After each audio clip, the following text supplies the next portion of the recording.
you, Donat, and hi, everybody. So just to start this talk, I will just try to ask a very naive question, which is this: how to share your biodiversity data, or do we do that? There are basically lots of different solutions to do that, ranging from very simple to more sophisticated ones. So maybe the most simple one would be web pages, and then you would get maybe flat files that you would made available somewhere. If you're a bit more of a techie, you would possibly publish a web API on top of your database and possibly create a knowledge graph using the linked data practices and so on. And if you go further, well, maybe you would follow a more integrative approach and push your data to GB to some portals like EOL or iDigBio. The thing is, the more sophisticated the approach, the more, expensive it is in terms of workflow and on workload and technical skills. And not everybody has the manpower and skills to push their data to GB for maybe even just to publish a web API. And it turns out that web pages are maybe often the most common way of publishing data and let people know about your data. The problem is that web pages are mostly hardly structured data, and this hampers the integration with other data sources. So fortunately, there are some initiatives to tackle this issue, and you have already probably heard about Schema.org, which is basically a community project founded initially by a few little startups that you may have heard of. These are Yahoo, Google, Bing, and Yandex. And the whole point of Schema.org is to define vocabulary to mark up resources on the internet at large. So on the internet, that means web pages, but not only that, could be emails and even other types of resources. But anyway, the point is to be able to embed with your resources, so typically in your web pages, some structured data that search engines can understand better. And they will use this structured data to rank your resources, your web pages, and make them more discoverable and maybe provide more informative summarizations in the real result list that you will get. Now, the good thing is that Schema.org is extensible by nature, and Bioschemas is one of those extensions. The whole point of Bioschema, so it's also a large community project involving people from many different areas.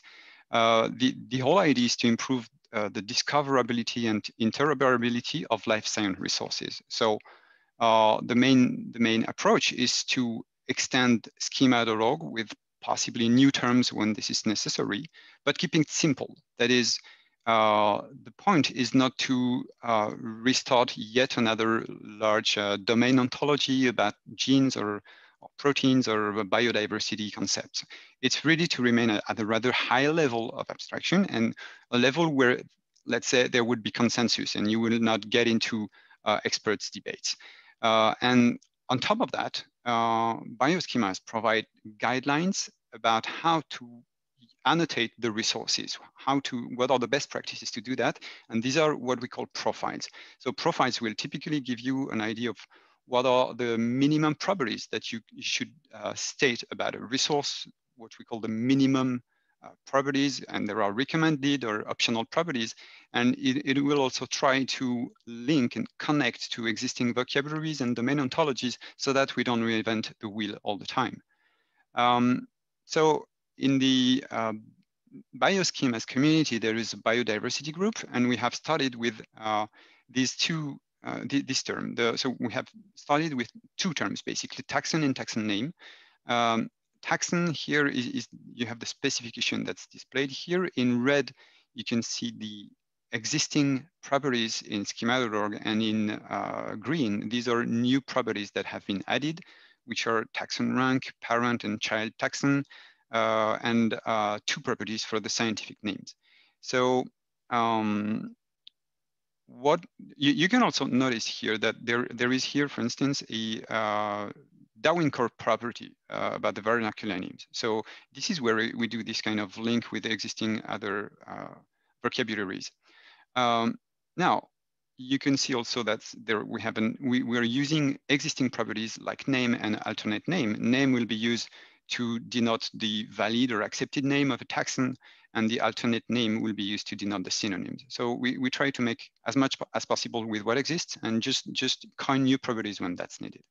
Now, in the discussions we had with the community, soon enough we discussed the need of a taxon name type, and there are several reasons to that. The first one is that some portals and databases are specifically taxonomic named registries, like Zoobank or IPNI. So having a taxon type was not sufficient for them.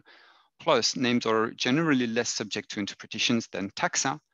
And overall, we estimated that having two terms, taxon and TaxonName, was sufficient to cover a broad range of use cases, yet simple enough to avoid hurting domain experts, well, hopefully.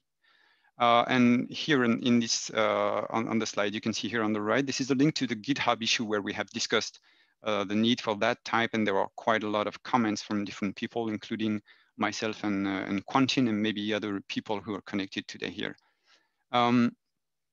Okay, so now Bioschemas has worked so far, well, our biodiversity group has worked so far on taxon and TaxonName. That could be just the beginning.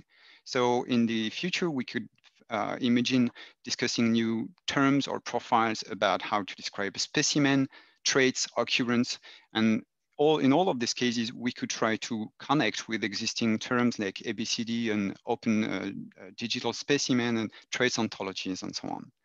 Okay, so now the taxon and TaxonName terms that I just explained are not yet part of schema.org, but we have an early deployment, which is something that we've done with the National Museum of Natural History in Paris. So basically, this is an existing web page of the museum, and what we have done is to embed within this page some additional piece of script, which is in JSON LD. And basically this part of script, which is here showed using the Google structured data testing tool, it shows that, well, you can see that there are additional types that have been provided, name, which is the scientific name, alternate names that are the synonyms of that taxonomic name, and so on. So we have tried to apply as much as possible the Bioschemas recommendation about those taxon and TaxonName terms. And overall, now we have over 180,000 pages that are marked up this way.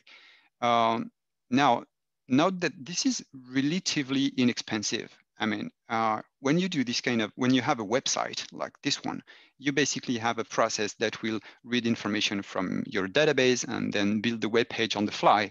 Now, adding some information, hidden information in your web page in like a JSON LD script or RDFA, whatever, well, this is relatively simple. You already have the workflow, you already have the data. So that's not very costly.